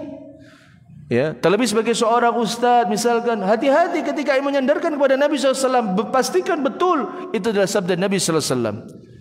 Bukankah Nabi SAW juga sudah pernah bersabda, man kadzaba alayya muta'ammidan falyatabawwa maq'adahu minan nar. Barang siapa yang berdusta atas namaku dengan sengaja, falyatabawwa maq'adahu minan nar, maka hendaknya dia mempersiapkan tempatnya di neraka kelak. Sudah Nabi sudah berkatakan, barang siapa yang berdusta atas namaku muta'ammidan dengan sengaja, falyatabawwa maq'adahu, hendaknya dia mempersiapkan tempat duduknya kelak di nerakanya Allah Subhanahu wa taala. Sudah suruh persiapkan sendiri. Maka dari itu, kalau menghadiri majelis ilmu, catat untuk memastikan ini hadis, ini apa? Ayat. Ini hadis, ini perkataan ulama. Harus jelas. Catat. Justru kalau kita tidak mencatat, wah ini seakan-akan kita ini melebihi Imam Syafi'i, yang beliau rahimahullah ketika menghadiri majelis ilmu, memang beliau tidak mencatat, tapi beliau bisa merekam semuanya. Di antara kecerdasan beliau. Kita tidak seperti Imam Bukhari rahimahullah ta'ala, yang di antara kecerdasan beliau ketika beliau dites oleh para ahli hadis, yang dimana setiap ahli hadis itu membawakan 10 hadis. Kalau ada 10 ahli hadis, ketika di bawah 10 maka ada 100 yang dibawa, dimana setiap masing-masing dari mereka membolak-balikkan apa? Matan dan juga periwayatnya. Matan dan rawinya dibolak-balik sama mereka, diuji Imam Bukhari. Ketika sudah sampai hadis yang pertama saya tidak tahu, hadis yang kedua saya tidak tahu, hadis yang ketiga saya tidak tahu, hadis yang keempat saya sampai akhirnya ke 100 tidak tahu semuanya. Kemudian Imam Bukhari mengatakan, adapun hadis yang engkau bawakan atau matan yang engkau sebutkan atau rawi yang engkau sebutkan ini tertukar dengan matan yang ini atau tertukar dengan yang rawi ini, seharusnya begini. Adapun hadis yang kedua yang rawinya begini seharusnya matannya ini, namun tertukar semuanya, ditukar-tukar Pak, kayak puzzle. Ini Imam Bukhari. Bah, kita ini siapa? Kalau seandainya kita menyampaikan, oh ini sabda Nabi ini begini, tapi bukan sabda Nabi SAW, maka bagaimana kita bisa selamat dari azabnya Allah Subhanahu wa ta'ala? Maka sering kita dengar pada dalam khutbatul hajah, ketika ustaz misalnya sedang khutbah, sedang membuka ceramahnya, apa di antara khutbatul hajah yang diajarkan Nabi SAW kepada para sahabatnya, kemudian dilakukan oleh para asatidzah, para ulama pada masa dahulu dan masa sekarang. Apa kata Nabi SAW? Fa inna khairal hadithi kitabullah wa khairal huda Muhammadin sallallahu alaihi wasallam.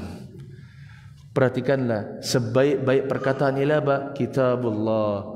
Wa khairal huda Nabi sallallahu alaihi wasallam, dan sebaik-baik petunjuk-petunjuknya siapa? Nabi sallallahu alaihi wasallam. Maka barang siapa yang mengambil petunjuk dari selain dari petunjuk Nabi sallallahu alaihi wasallam, maka dia akan mendapatkan kehancuran. Sebagaimana anaknya Nabi Nuh alaihissalam, dia lebih memilih untuk berenang, seakan-akan dia bisa selamat dari apa? Dari di mana hari Allah Subhanahu wa taala akan mengadab mereka. Enggak bisa. Kalau Allah Subhanahu wa taala sudah adab seseorang, maka tidak akan bisa mengangkatnya kecuali siapa? Kecuali Allah Subhanahu wa taala. Kalau seseorang sedang dihukum oleh Allah Subhanahu wa taala, maka tidak ada yang bisa mengangkat hukuman tersebut kecuali apa? Kecuali Allah Subhanahu wa taala sendiri. Nah, sedangkan kita pada masa sekarang banyak sekali orang-orang yang apa? Berani berkata atas nama Nabi sallallahu alaihi wasallam, tapi di akhirnya menjadi orang-orang yang binasa. Disebabkan karena apa? Perkataan yang dia ucapkan tidak pernah bersandar dari Nabi sallallahu alaihi wasallam. Dan yang lebih parah lagi, Pak. Jangan sampai kalau kita menyelisih sunnah Nabi sallallahu alaihi wasallam itu, kita akan diusir dari Telaga Al-Kautsar. Telaga Al-Kautsar, yang di mana telaga tersebut Allah Subhanahu wa taala berikan kepada kita, yang di mana di telaga tersebut memiliki kebaikan yang sangat banyak, yang nanti akan didatangi oleh umatnya Nabi sallallahu alaihi wasallam. Namun disebutkan dalam sebuah hadis di dalam riwayat Imam Muslim, ada ketika seseorang hendak minum dari telaga tersebut, ada yang diusir Allah Subhanahu wa taala. Sampai Nabi mengatakan, ummati, umatku ya Allah, umatku ya Allah. Diusir dari telaganya Nabi SAW, dari telaga Al-Kautsar. Apa kata Allah Ta'ala? Mengatakan ketika Allah Ta'ala berfirman kepada Nabi SAW, innaka la tadri ma ahdatsu ba'daka. Wahai Muhammad, sesungguhnya engkau tidak tahu apa yang diperbuat mereka setelah wafatmu. Maknanya apa? Wahai Muhammad, kau tidak tahu apa yang mereka perbuat dari kebid'ahan setelah engkau diwafatkan. Tidak ada tahu. Makanya kalau kita beramal, cek Pak, apakah amalan kita ini sudah sesuai dengan sunnah Nabi sallallahu alaihi wasallam? Maka dari itu, Syekh Muhammad bin Shalih Al-Utsaimin menyebutkan rahimahullah taala, ittiba itu ada dalam 6 perkara. Ittiba itu ketika seseorang dikatakan ittiba itu ketika kapan? Ketika dia 6 perkara ini jelas. Yang pertama kata beliau yaitu apa? Sebabnya. Yang pertama karena apa? Sebab. Ketika ada sebab-sebab yang tidak dicontohkan oleh Nabi sallallahu alaihi wasallam, tapi kita melakukannya, maka itu orang tersebut dikatakan apa? Tidak ittiba kepada Nabi sallallahu alaihi wasallam. Contoh, kita misalnya menghidupkan malam 27 Rajab dengan apa? Salat tahajud. Kenapa kok kamu salat tahajud tiba-tiba? Dia mengatakan, iya sekarang karena 27 Rajab. Nabi SAW lakukan enggak? Enggak. Maka ketika sebabnya tidak dicontohkan oleh Nabi sallallahu alaihi wasallam, maka orang tersebut dikatakan tidak ittiba kepada Nabi sallallahu alaihi wasallam. Padahal hukum asalnya salat tahajud sunnah apa tidak? Sunnah. Salat tahajud sunnah. Wa minal laili fatahajjad. Dan di sebagian malam maka bertahajudlah, nafilatan lak, sebagai apa? Tambahan bagi dirimu. Sunnah. Tetapi ketika sebabnya mengatakan, oh ini malam 27 Rajab, ini ada kekhususan tersendiri, maka ketika sebabnya tidak sesuai dengan Nabi SAW, tertolaklah amalan tersebut. Yang kedua, kata Imam Syekh Muhammad bin Shalih Al Utsaimin disebutkan itu apa? Jenisnya. Ketika jenis ibadah yang dilakukan seseorang tidak sama dengan yang dilakukan oleh Nabi SAW, maka tertolak. Contoh, Idul Adha nanti, Nabi SAW di antara jenis hewan yang kurban itu hewan ternak. Apa saja? Unta, kemudian apa lagi? Kambing, kemudian apa lagi? Domba, kemudian apa lagi? Sebagian para ulama mengatakan bahwasanya sapi, sebagian ulama lagi mengatakan kembarannya sapi apa namanya? Kerbau, ya. Karena sebagian ulama di antara Syekh Shalih Fauzan memasukkan kerbau ini sebagai jenis apa? Sapi. Kita katakan ada orang, saya mau korban. Saya enggak mau sapi 20-30 juta. Nih saya punya kuda untuk saya korbankan Idul Adha. Boleh apa enggak? Enggak boleh. Karena jenisnya sudah berbeda. Nabi tidak pernah contohkan beridul Adha dengan apa? Dengan sapi, dengan kuda. Nabi tidak pernah contohkan. Gimana coba disembelih kuda? Terlebih lagi ada pendapat yang mengatakan misalnya, saya tidak mampu dengan kambing mahal. Kalau saya tidak mampu dengan sapi, kambing aja saya tidak mau, ya saya korban dengan unta sajalah, atau saya korban dengan ayam sajalah, misalnya begitu. Sunnah tidak. Maka yang kedua itu yang pertama ketika sebabnya tidak sesuai, yang kedua jenisnya tidak sesuai, maka tertolaklah amalan tersebut. Kemudian yang ketiga, ukurannya, takarannya itu harus sama dengan siapa? Nabi sallallahu alaihi wasallam, baru dikatakan ittiba. Contoh, salat duhur 4 rakaat. Contoh yaitu apa? Salat maghrib 3 rakaat. Contoh puasa dimulai dari terbit fajar sampai terbenam matahari. Ya. Kemudian contoh mengerjakan salat malam dimulai setelah salat isya sampai menjelang waktu subuh. Ketika takarannya dan ukurannya sesuai dengan yang disabdakan oleh Nabi sallallahu alaihi wasallam, maka apa? Maka orang tersebut sudah dikatakan ittiba kepada Nabi sallallahu alaihi wasallam. Contoh lagi, takarannya wudu bagian tangan dari mana? Dari telapak tangan sampai siku. Kemudian yang telapak kaki dari ujung jari sampai apa? Kedua mata kaki. Tapi ketika ada sebagian orang, saya tidak tahu Pak ya, saya tidak tahu istidlal mereka dari mana. Ketika ada yang di antara mereka berwudu sampai mana? Sampai lutut. Jadi pada bagian kaki itu dari telapak kaki sampai takarannya sudah berlebihan. Nabi contohkan dan demikian, enggak. Ya, karena Allah perintahkan hanya sampai apa? Mata kaki. Maka ketika takarannya juga sudah menyelisih sunnah Nabi SAW, maka dikatakan orang tersebut tidak ittiba kepada Nabi SAW. Kemudian yang keempat, yaitu apa? Waktunya. Waktunya juga sama sebagaimana waktu yang dilakukan oleh Nabi SAW.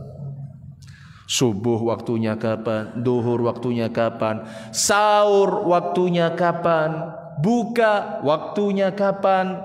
Puasa Arafah waktunya kapan? Ya.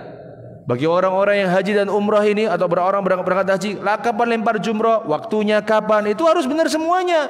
Ya. Kemudian bagi orang-orang yang tidak berangkat haji, kapan menyembelih hewan kurban? Kapan waktunya harus tahu. Karena sebagian ada orang mengatakan begini, Pak.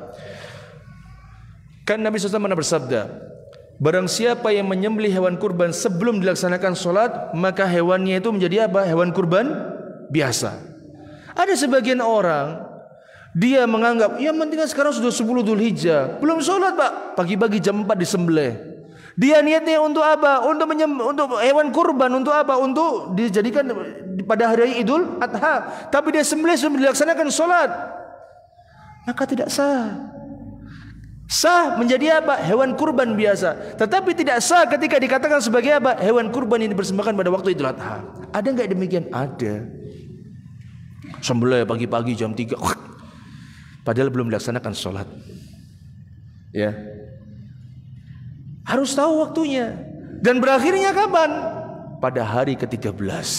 Karena di situ ada apa? Hari tasyrik 11, 12 dan juga apa? 13. Harus tahu kita pada tanggal 10 Dzulhijjah.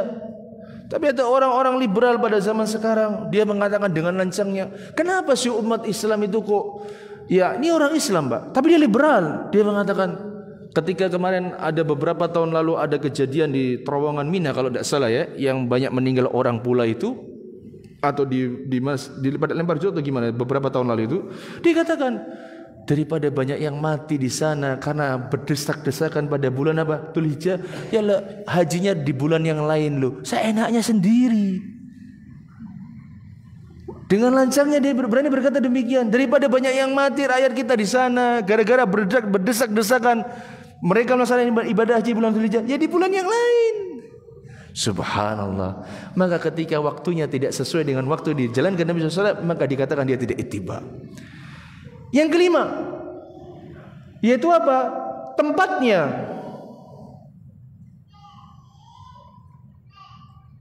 Sebentar. Yang kelima apa? Tempatnya. Dan ini terakhir, bukan 6. Yang terakhir, 5. Yaitu apa? Tempatnya. Ketika tempatnya tidak sesuai dengan yang dilakukan oleh Nabi sallallahu alaihi wasallam, maka juga tidak akan diterima. Mabit di mana? Kalau mabit di mana, Pak? Mabit di mana? Bu yang sudah pernah haji, mabit di mana, Bu? Muzdalifah. Kemudian kalau wukuf di mana, Bu? Arafah. Ya. Kemudian apa lagi? Kalau sa'i di mana, Bu? Safa wal Marwah. Tawafnya di mana? Mengitari Ka'bah. Ini sebenarnya harus sesuai. Ya, jangan apa? Jangan keluar dari apa? Dari tempat yang ditentukan oleh para ulama, ya. Atau tempat yang telah ditentukan oleh Nabi sallallahu alaihi wasallam. Nanti ini berjumlahnya berdesak-desakan manusia, Pak. Subhanallah, Pak ya. Pemerintah Arab Saudi itu, ya, mereka demi menampung maslahat banyaknya umat manusia yang melakukan umrah dan haji, semakin diperlebar, Pak. Tawafnya, tempat sa'inya itu sampai apa sekarang? Bertingkat-tingkat, ya. Subhanallah, sampai seperti itu. Jangan keliru, nanti soalnya sa'inya di mana? Di tempat di matofnya, yaitu apa? Di tempat mengitari Ka'bah. Sedangkan tawafnya di mana? Antara Safa dan Marwah. Keliru. Jangan sampai keliru, ya. Dan juga masalah berkaitan Safa dan Marwah. Ada sebagian orang ketika melakukan sa'i, ya, antara Safa wal Marwah, mereka mengatakan Safa Marwah. Kalau seandainya 7 maka berakhir di bukit mana? Marwah. Sebagian orang keliru di dalam menjalankannya, yaitu apa? Mereka berpendapat, mengambil sebuah pendapat, yaitu apa? Safa Marwah, Safa dihitung berapa? 1. Jadi ketika 7 maka berakhir di bukit mana? Safa. Ini keliru. Dan ada yang demikian. Kemudian tempat misalnya mikot. Kalau Anda sebagai ahlul Madinah, dari mana? Bir Ali. Bir Ali nama aslinya apa? Dzul Hulaifah. Dzul Hulaifah. Ya, Dzul Hulaifah itu mikotnya orang-orang penduduk apa? Madinah.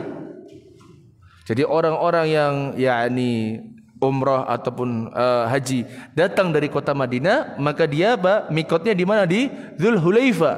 Itu sekitar 10 kilo atau 11 kilo, 9 sampai 11 kilo dari kota Madinah. Pendek dekat. Ya, harus tahu. Tapi kalau misalkan ya panjenengan yang apa namanya? Datang dari Indonesia langsung ke Mekah, ya misalnya begitu, mikotnya di mana? Ya Lamlam. Itu mikotnya yang mengikuti apa? Lurusnya itu apa? Mikotnya orang-orang ya Yaman. Harus tahu mikotnya juga harus pas, bukan di Jeddah. Ada sebagian orang mikotnya di mana? Di bandara Jeddah. Ini keliru. Niat untuk melaksanakan hajinya di mana? Sesuai dengan mikotnya. Ya. Ada sebagian orang yang apa? Mikotnya di kota Jeddah, bahkan di bandara di mana? Di kota Jeddah. Ini keliru. Tidak ada di dalam hadis Nabi sallallahu alaihi wasallam mengatakan demikian. Maka ma'asyiral muslimin wal muslimat yang semua dirahmati Allah Subhanahu wa taala, kalau kita ingin dikatakan ittiba kepada Nabi Muhammad sallallahu alaihi wasallam, maka sudah selayaknya kita apa? Memperhatikan 5 ini. Apa saja tadi? Sebabnya, jenisnya, waktunya, kemudian apa? Takarannya, dan juga apa? Tempatnya. Jangan sampai kita menyelisih dari 5 ini. Panjenengan misalkan mau melaksanakan solat asar misalnya, tapi solatnya jam berapa? Jam 1:30. Ya kecuali panjenengan musafir silahkan, boleh jamak wa qashar silahkan. Tapi panjenengan bukan musafir, tidak ada sebab yang menghalangi panjenengan untuk apa? Yang mendorong panjenengan untuk menjamak. Tiba-tiba panjenengan jam 12 pada solat zuhur, tiba-tiba solat asar, maka tidak bisa. Waktunya juga harus pas. Jumlah takarannya pun juga harus pas. Takaran misalnya apalagi zakat. Zakat mal berapa persen? 2,5% dari harta yang sudah apa? Sudah diendapkan dari harta tabungan yang selama sudah masuk haul, maka 2,5%-nya dikeluarkan. Bu, ini kelirunya pemahaman sebagian kaum muslimin, Bu. Orang muslimin ya mungkin ya. Mereka ini terakhir, sebenarnya masih ada 8 lagi ya. Tentang masalah zakat mal, yang tentang masalah harta ya. Sebagian mengeluarkannya pada bulan Ramadan. Ya kita berhusnudzon. Mungkin ya. Misalnya kemarin Ramadan tahun berapa? 1443 Hijriah. Ya. Misalnya pada tahun itu Ramadan kemarin dia sudah punya uang 90 juta. Sudah masuk belum nisabnya? Sudah apa belum? Kan emasnya 24 karat toh. Anggaplah 1 gram emas berapa? 1 juta. Kalau dikali 85 gram jadi berapa? 85 juta. Sudah masuk belum haulnya? Nisabnya? Sudah. Berarti dikeluarkannya berapa tahun depan? Kalau tahun depan misalkan sudah sampai bahkan hartanya bertambah jadi 200 juta, maka dari 200 juta itu yang dikeluarkan. Nah, pertanyaannya, apakah semua orang itu mencapai nisab itu hanya pada bulan Ramadan? Enggak kan? Ada orang yang di bulan Sya'ban baru mencapai nisab. Ada orang yang ketika di bulan Syawal sudah sampai nisab. Ada orang yang di bulan Muharram sudah sampai nisab. Maka antum perhatikan, kalau seandainya setiap orang memperhatikan kapan hartanya sudah sampai nisab, maka setiap hari itu insya Allah ada orang yang mengeluarkan apa? Zakat mal. Paham enggak? Contoh misal ya, saya baru sampai nisab ketika apa? Misalnya bulan Muharram tahun ini, tahun lalu maksudnya, tahun 1443. Maka tahun 1444 nanti Muharram saya keluarkan. Loh, panjenengan duduk sebelah kiri saya. Misalnya di bulan apa dia sudah sampai nisab? Ketika di bulan apa? Di bulan Zulqa'dah tahun lalu. Sekarang bulan apa? Bulan apa sekarang? Kok bulan Zulhijjah? Bulan apa sekarang? Zulqa'dah sekarang ini. Zulqa'dah ya kan? Maka ketika panjenengan misalnya sebelah kiri saya tanggal 4 Zulqa'dah sudah apa? Sudah mencapai nisab. Sekarang berapa Zulqa'dah? 7 Zulqa'dah. Oh subhanallah, saya lupa mengeluarkan zakat mal. Dilihat tahun lalu uang saya sudah 100 juta. Subhanallah, sekarang uang saya sudah 500 juta. Kena enggak dia? Kena. Loh, banyak enggak yang mengeluarkan zakat? Banyak. Akan setiap hari banyak orang mengeluarkan apa? Zakat mal. Waktunya jelas dan juga apa? Jumlah takaran juga apa? Jelas. Tapi sebagian orang keliru, bukan keliru ya, mungkin tidak faham juga, yaitu apa? Ya mungkin mereka juga mungkin sampai nisabnya ketika bulan Ramadan. Enggak. Zakat mal itu tidak hanya dikeluarkan pada bulan apa? Ramadan. Misalnya Pak Ahmad hartanya sudah mencapai 85 juta ketika bulan apa? Ketika di bulan Sya'ban 85 juta. Ternyata Sya'ban selanjutnya hartanya sudah semakin banyak jadi 1 M. Keluar enggak zakatnya? Keluar di bulan Sya'ban zakatnya 1 M, dikeluarkan 2,5%-nya. Banyak enggak? Banyak.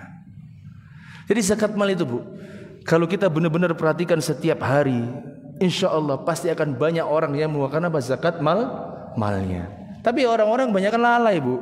Kalau sudah numpuk harta, tidak dihitung. Murah-murah tinggal udah 1 M. Udah 1 M nih. Dia enggak sadar bahwasanya dia sudah apa? Sudah mencapai nisab, dibiarkan aja.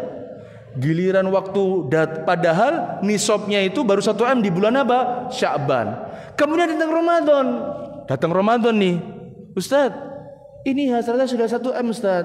Ini saya mau mengeluarkan zakat mal. Enggak ngerti padahal batanya baru berapa bulan? Satu bulan. Padahal nunggu apa? Haulnya 1 tahun kemudian. Ini kelirunya sebagian orang, tidak mengerti, tidak faham. Maka dari itu ma'asyiral muslimin rahimani wa rahimakumullah, perhatikanlah betul-betul sunnah Nabi sallallahu alaihi wasallam. Perhatikanlah apa? Sabda-sabda Nabi sallallahu alaihi wasallam. Bu, sebetulnya masih banyak, Bu ya. Yang ketiga itu saya ingin menjelaskan takut kepada Allah Subhanahu wa taala. Yang keempat saya ingin menjelaskan tentang menjaga lisan. Ini termasuk hal-hal yang menyelamatkan kita dari adab neraka Allah Subhanahu wa taala. Cuman waktu yang tidak memungkinkan. Kita akhiri dengan doa kafaratul majlis. Subhanakallahumma bihamdika asyhadu an la ilaha illa anta astaghfiruka wa atubu ilaika. Assalamualaikum warahmatullahi wabarakatuh.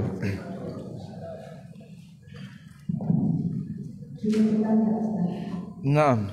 Apa itu, Bu? Assalamualaikum warahmatullahi wabarakatuh.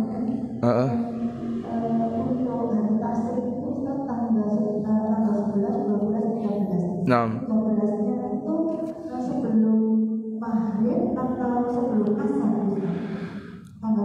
Kalau menyembelihnya sampai sebelum maghrib.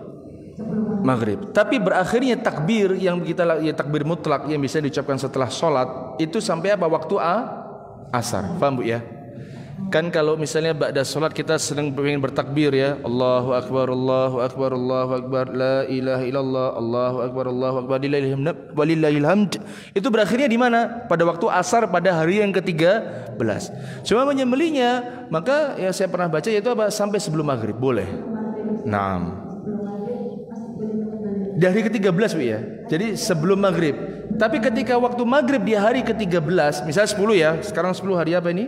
Selasa. Senin, Selasa, Rabu, Kamis, Jumat. Takbirnya itu berakhir pada hari Jumat pada waktu apa? Asar. Tapi menyembelihnya sampai sebelum maghrib pada hari Jumat tersebut. Naam. Allah ibarik fikum. Wa jazakillahu khairan. Naam. Taib, sudah, Bu ya? Naam. Jazakillahu khairan. Allah ibarik fik.